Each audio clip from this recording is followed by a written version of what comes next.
Anda nggak bisa paksakan karena biografi itu khusus menyorot orangnya. Yesus datang sebagai firman Allah, tapi tetap yang dia sampaikan, maka baca Yohanes, yang dia sampaikan itu adalah selalu berpusat kepada Bapa.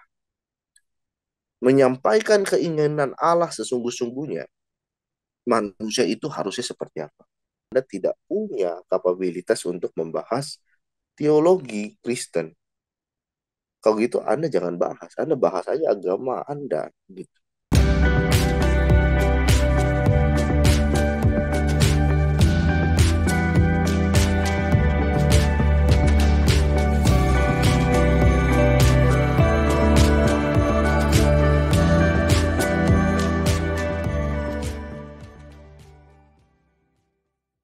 Shalom saudara, berjumpa kembali dalam Bincang Teologia. Episode Bincang Teologia hari ini kami akan membahas sebuah video dari Mualaf Center Hagia Sophia, dan yang menjadi pembicara dalam video tersebut adalah Ustadz Masyud SM. Hal apa saja yang beliau bahas dalam video tersebut akan langsung kita diskusikan dengan Bro Gideon hari ini ya. Halo bro. Ya bro, ada beberapa pernyataan dari Ustadz Masyud yang akan saya tanyakan bro. Yaitu yang pertama, beliau menyatakan bahwa dalam Yohanes 1 ayat 1 dan ayat 14, Yesus adalah firman yang menjadi manusia yang dikandung oleh Maria. Dan untuk Maria sendiri ada pemberitahuan sebelumnya yang dilakukan oleh malaikat. Jadi menurut Ustadz tersebut bahwa sudah pasti Maria tahu bahwa yang akan dilahirkan ini adalah firman. Dan dia mempertanyakan, kalau mereka tahu itu firman, kenapa mereka tidak mencatat setiap apa yang dia nyatakan dari umur 1 tahun sampai umur 30 tahun. Bahkan ya, dia bikin semacam tantangan gitu. Kalau ada yang bisa menunjukkan ada tulisan umur 1 sampai 30 tahun, saya akan jadi Kristen dan saya akan potong jari kelingking saya. Kalau ada yang bisa membuktikan. Bagaimana bro menanggapi pernyataan tersebut? Silakan bro. Ya, thank you bro. Yang pertama tentunya Anda harus memahami bahwa Alkitab itu adalah revelation, ya, pewahyuan, bukan pewahyuan yang bersifat biografi. Ya, itu sangat penting karena pusat kita adalah kepada kehendak dan keinginan Allah, apa yang dia jadikan tentang manusia dan sebagainya dia jelaskan, tidak harus secara biografi. Memang kalau kita mau cari-cari kesalahan bisa saja, ada yang tidak lengkap saja. Tapi kita perlu berpikir yang kedua. Di dalam Filipi 2 ayat 6 sampai 8 dinyatakan bagaimana Yesus itu membatasi keilahiannya. Kalau dalam LAI mengosongkan diri, tetapi dalam bahasa asli itu kenosis itu lebih tepat adalah membatasi keilahian.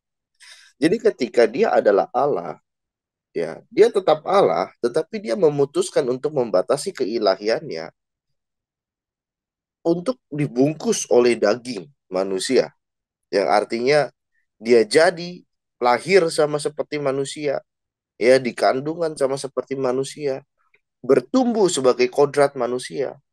Sehingga itulah spesialnya bagaimana bagaimana dia disebut sebagai 100% manusia. Kalau kita melihat memang keinginan atau hasrat manusia, kalau kita punya disebut dewa, ya kita harus harapkan dia dari umur 2 tahun, 1 tahun dia sudah bisa jongkrak-jangkrik, bisa ngomong sana sini, harus dicatat dan sebagainya. Ya itu keinginan manusia, hasrat manusia seperti itu memang. Tapi kalau kita kembali lagi kepada kodrat, yang dikatakan 100% manusia adalah manusia lahir, bertumbuh, ya. Itulah di mana Yesus sebagai firman itu tetap menjalani itu. Sekali lagi. Dan memang kalau kita dapat melihat di Lukas, jelas sekali bahwa dia mengikut ayahnya. Budaya Yahudi memang seorang remaja, apalagi anak laki-laki, itu akan mengikuti dan meneruskan ayahnya. Itu sudah pasti. Ya, itu budaya yang sangat kental di sana. Nah, itu dicatatkan dalam Lukas. Maka sampai kepada di mana Yesus besar, dia masih ada di situ, ya sudah dia di situ, mengikuti ayahnya. Lagi pula buat apa Anda tahu juga sampai umur berapa 13 sampai 30 tahun untuk apa? Biografinya apa hubungannya gitu loh. Apa hubungannya? Karena ini bukan khusus catat biografi. Ini firman Allah, revelationnya Allah, bukan biografi. Jadi harus dipahami hal itu, ya. Sama seperti pertanyaan seorang yang bertanya, kalau Yesus adalah Allah, di mana dia berkata, aku adalah Allah, sembahlah aku. Buat apa dia minta-minta? Kita adalah manusia. Anda emang kalau ketemu teman Anda ngaku-ngaku, kenalkan nama saya ini, saya manusia. Emang Anda ngomong seperti itu? Ya itu kan cari-cari masalah, pertanyaan aja kan. Sama. Umur 13 sampai 30 sama seperti itu.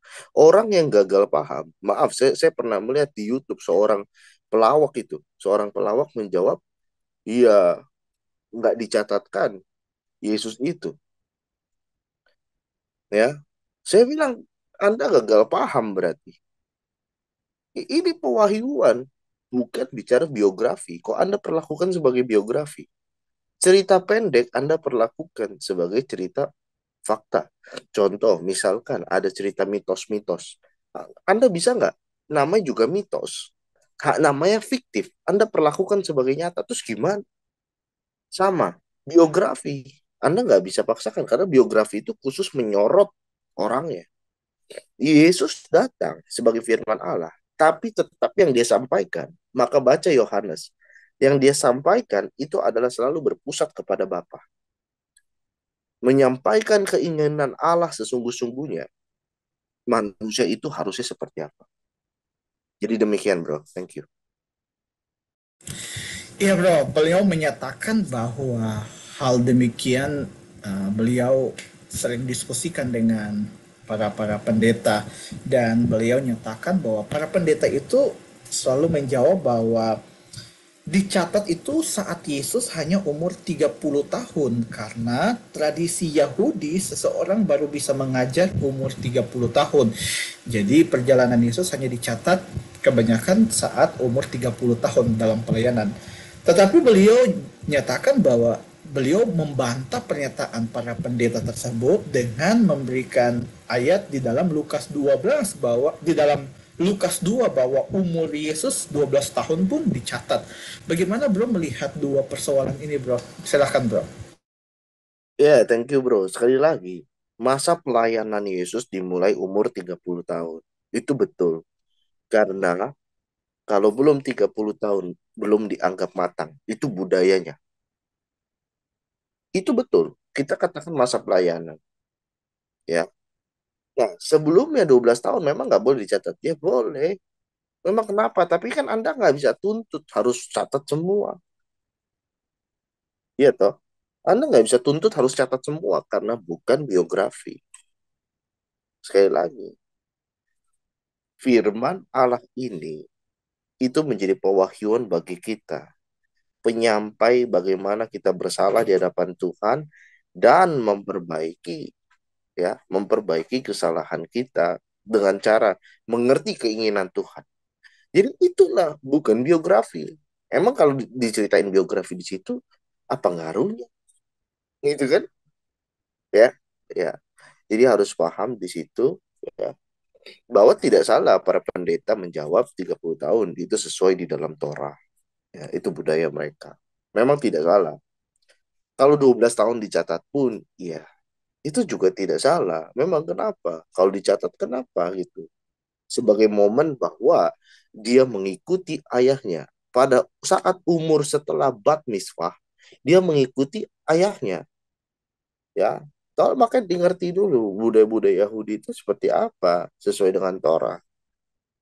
Jadi jangan asal, oh ini ada 12 tahun ada. Ini nggak ini. Ya, susah seperti itu. Harus dimengerti dulu. Kelahirannya dicatat. Ya memang harus kelahirannya dicatat. Ya, kelahirannya harus dicatat sebagai peneguhan. bahwa firman Allah incarnate, yang dimana dia memiliki natur yang sempurna, 100% Allah, 100% manusia. Sempurna dalam kealahan, sempurna dalam kemanusiaan. Sehingga kalau kita bilang sempurna dalam kemanusiaan, loh dia kok nggak lahir? Dia langsung turun dari langit, jeblok, jatuh aja. Itu gimana? Karena kalau dikatakan sempurna dalam kemanusiaan, dia harus seperti manusia. Lahir dari janin, ya, keluar dari kecil, bertumbuh dewasa, itu sempurna dalam kemanusiaan. Pertumbuhan yang sempurna dalam manusia. Emosional, bisa merasakan ketakutan, bisa merasakan bahagia, itu sempurna dalam kemanusiaan. Secara jiwa, emosional. Sempurna dalam kemanusiaan, bisa merasakan lapar, bisa merasakan haus, itu sempurna dalam kemanusiaan dari secara jasmani. Itu dicatatkan tujuannya, gunanya itu. Ya, sekali lagi, jadi harus dipahami. Jadi demikian, bro. Iya bro, thank you bro untuk jawaban untuk hari ini. Dan sebelum kita mengakhiri video, ada yang mau kembali bro nyatakan untuk setiap orang yang menonton, silahkan bro. Iya, kembali, ya, orang yang memang sudah tidak akan mau mendengar, ya dia tidak akan mau mendengar. Jadi yang saya sampaikan ini hanya bagi orang yang mau mendengar dan mencoba memahami apa yang saya katakan. Sesuai dengan tulisan-tulisan, ya, sesuai dengan literasi yang berada di dalam Alkitab dan budaya-budaya mereka yang tertulis dalam Torah. Kalau orang, ya, banyak sekali di YouTube, ya, saya sudah berikan jawaban, tapi orang masih bilang, wah, nggak menjawab, nggak ya, coba ngerti dulu. Sekali lagi, sama seperti memang, ya, untuk memahami bagaimana pencatatan para murid, tujuannya apa, kenapa mereka nggak catatkan secara full, secara biografi, ya itu harus dimengerti. Nggak bisa langsung menjudge. Ya, contohnya misalkan, kalau Anda punya kebiasaan budaya makan pakai tangan, orang luar negeri makan pakai sendok misalkan. Terus tiba-tiba datang ke Indonesia, belum tahu apa, belum tahu belajar budaya, belum apa, sudah judge. Kamu ini makan pakai tangan. Salah itu. Itu kan nggak bisa seperti itu. Untuk memahami itu perlu pendalaman. Ya. Jadi kalau Anda langsung tembak-tembak, sudah kelihatan bahwa Anda bukan orang yang belajar teologi. Kalau Anda belajar teologi, berarti Anda tidak punya kapabilitas untuk membahas teologi Kristen.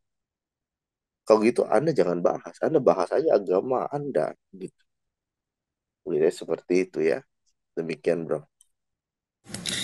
Ya, thank you bro. Dan untuk setiap bapak ibu saudara, jangan lupa untuk share video ini, jangan lupa untuk subscribe untuk mendukung channel ini. Dan jika bapak ibu punya pertanyaan atau saudara-saudara yang di luar Kristen punya pertanyaan, dapat menuliskan pada kolom komentar. Sampai ketemu di video selanjutnya. Tuhan Yesus memberkati.